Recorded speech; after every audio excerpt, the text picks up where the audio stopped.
Yeah. Sir, sometimes in our mind, a thought always continuously revolves around in my mind that things will work out somehow. Is it a good thing to think about this thought or something I'm not doing correct? What's her name? Pranav. Pranav. Of course, every desire wants its fulfillment. Hope is the substance of mind. Whenever there is a desire, of course you want it to be materialized. That will work out. Something will happen. The question is not whether that thing will happen or not. Because that is anyway the nature of desire. To ask for its fulfillment, completion. If I have a desire, I want it to be somehow fulfilled. The question is, the more important question is, whose desire and where is the desire coming from? Yes, I want that I get what I desire. But what do I desire? Whose desires are these actually? What does a terrorist desire? What does a terrorist desire? And remember, he is a terrorist for you. For some other, he is a freedom fighter. And what does he desire? To kill. In your parlance, it would be called murder, cold-blooded killing. In his language, it would be called a war waged upon the sinister enemy. And he will say, it is my own desire. He will not even know that when he was just 5 years old, he was taken to a particular camp where he was indoctrinated that people of such and such country or such and such religion are his deep enemies. You remember Ajmal Kasab? He was just 17 when he did what he did. Just 17. Younger than you people. Not even having full facial hair. Still a little bit of a kid. And he did what he did.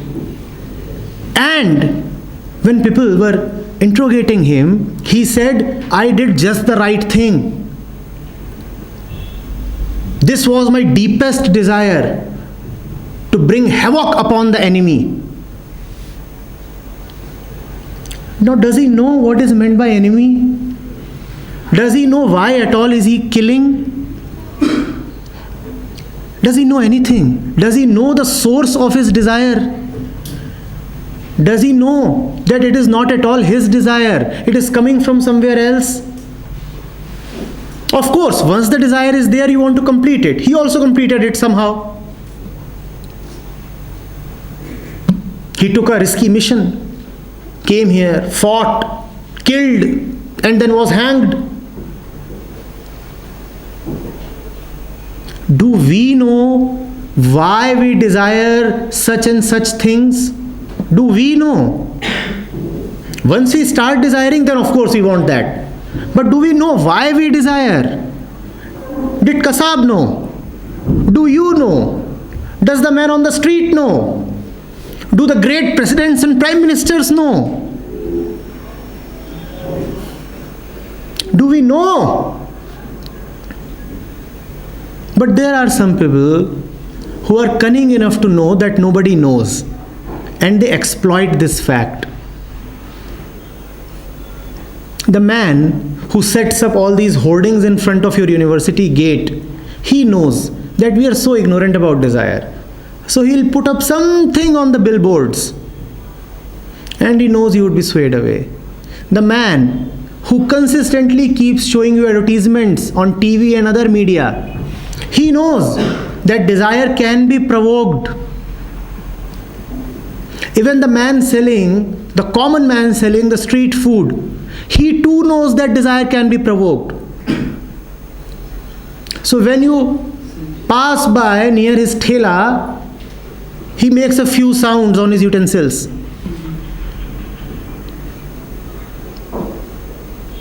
And an extra splashing of pure ghee. The sounds hit your ears The smell hits your nose and desire is provoked. Even he knows how to provoke desire. But you do not know why you desire something. You will say, it is my desire. I want to have a little bit of street food. Is it really your desire? The advertiser shows you an advertisement day in and day out. Newspaper, media, hoardings, internet. Wherever you go, the same model of the new mobile phone is in front of you. And one day you say, it is my desire to please buy this mobile phone. Is it your desire? The entire society has told you that you must have such and such career and so much of money. And today you are saying, it is my desire to pursue this career. Is it really your desire? Inquire. Like a scientist, inquire.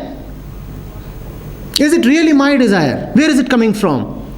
I come from a family where everybody is a doctor, or everybody is in some white collar job, or everybody is a bureaucrat. And now I have a particular decision already made for my career. Is it really my desire? The entire world is pursuing a particular course, management, engineering. I too am there. Is it really my desire? If it is my desire, how come everybody is having the same desire? Then what is the meaning of individuality? One particular company comes to your campus and the entire campus runs after it. How can 500 students have the same desire? Surely it is not anybody's desire. It is some master's desire who is laughing at you,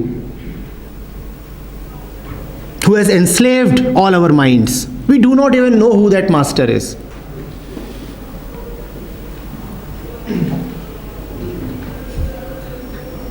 The Hindu passes in front of a temple and he bows down. The Muslim passes in front of the same temple and sees only brick and mortar.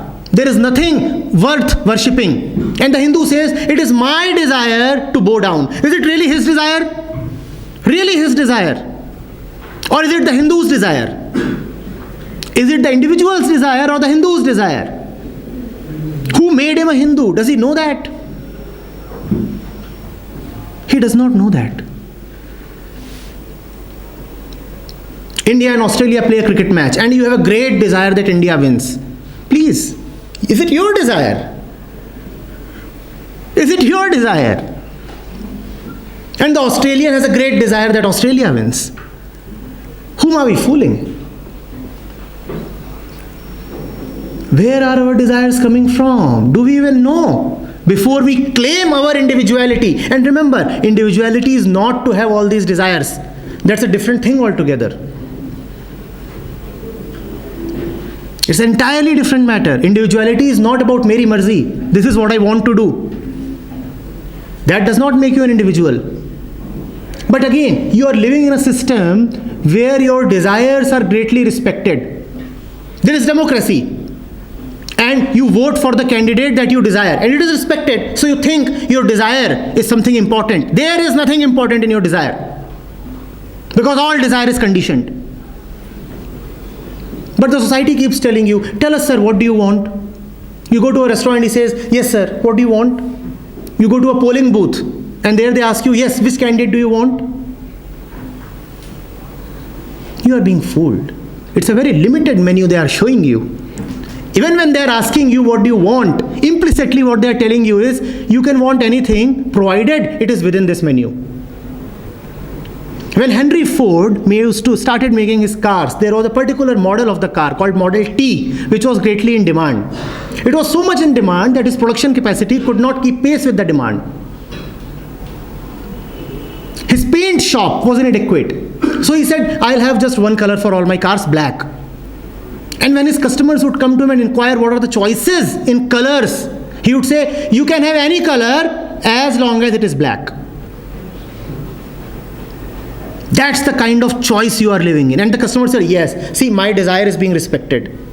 He said, you can have any color as long as it is black. You can have any career as long as it is socially approved. You can marry anybody as long as Papaji approves him. You can write anything in the exam provided the teacher approves it. Great choice, great desire, great respect. And we claim that we think.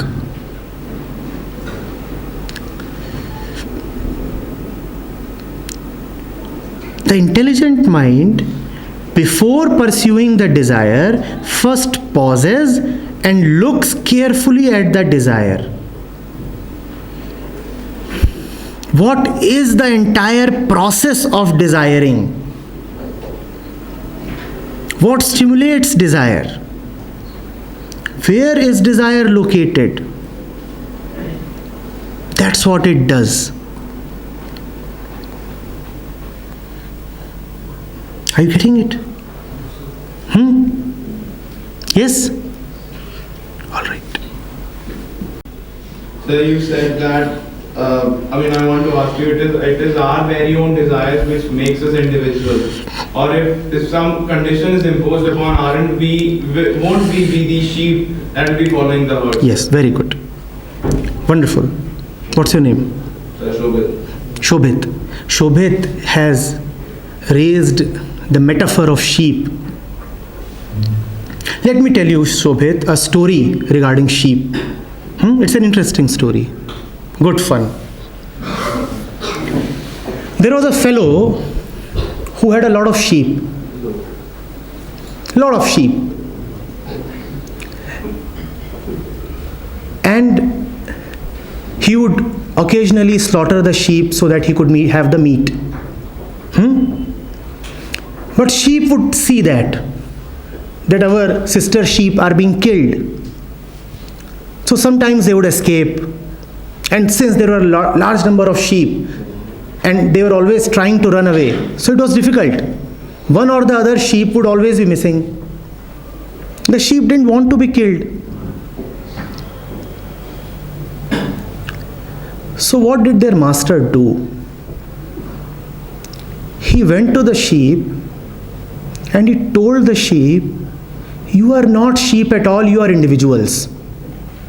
Shobhit, you are individual, you are not sheep at all. And only your own desire will be followed.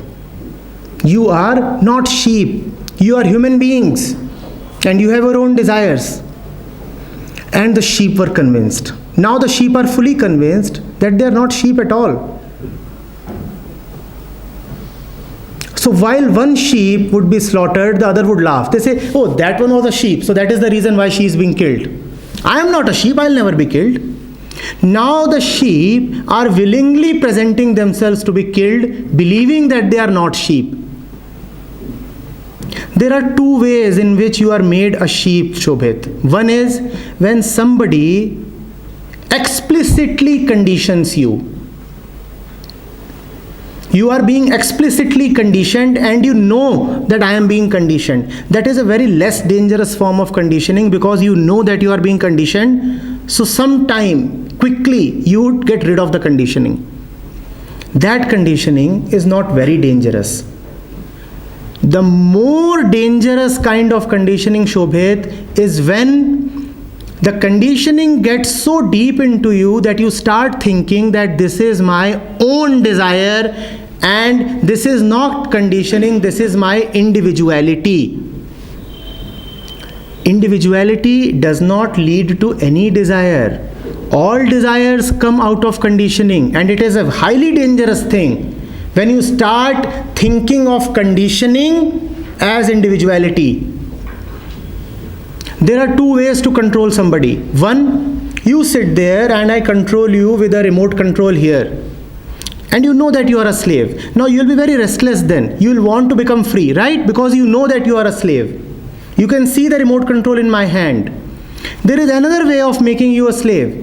I insert a chip in your brain. A chip called conscience. And I don't even need to use the remote control. You will keep feeling I am free, but the chip will control all your behavior. That is our condition. We do not even know that there is a chip fitted here, and that is controlling everything. All our desires are arising from that chip, and somebody else is a master of that chip. Look into that. Look into that. And the best way of looking into that is whenever thought arises, whenever motivation arises, whenever desire arises, inquire.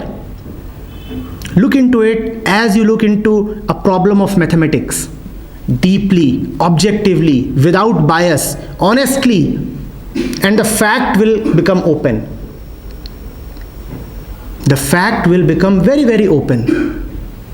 You need to ask yourself a basic questions. Was I always like this? Did I always have this desire? What is prompting it? And will this desire always be there? What has been the fate of my other desires all my life? They have come and they have gone. What has made them come and how have they gone away? There was a time when I was 6 years old, Shobhit, and I wanted to become Superman. I used to watch that serial on television, and I would love the way he would fly and do wonderful things and wear his briefs upon his pants. And that was so fascinating. And where is that desire today? Gone. Why has it gone away?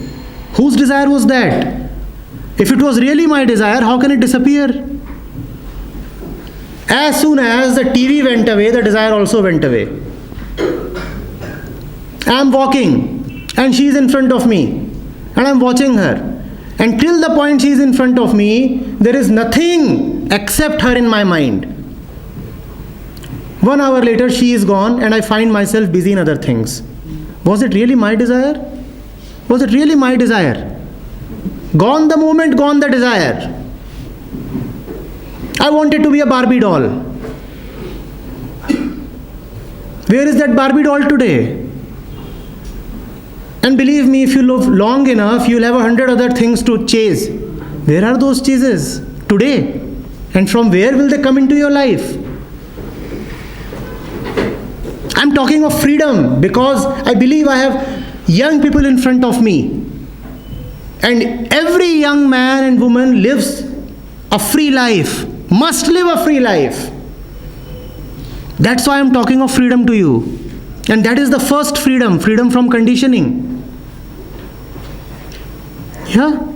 Before you declare it to be yours, ask, is it really mine? Is it really mine?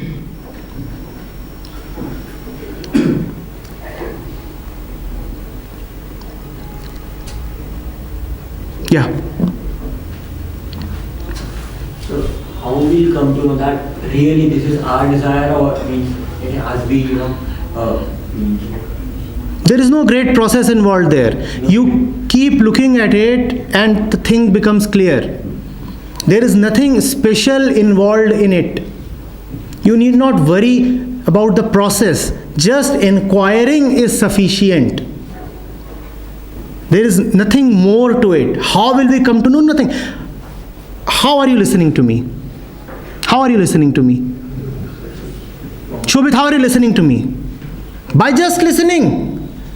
In fact, if you do something to listen, then you can't listen.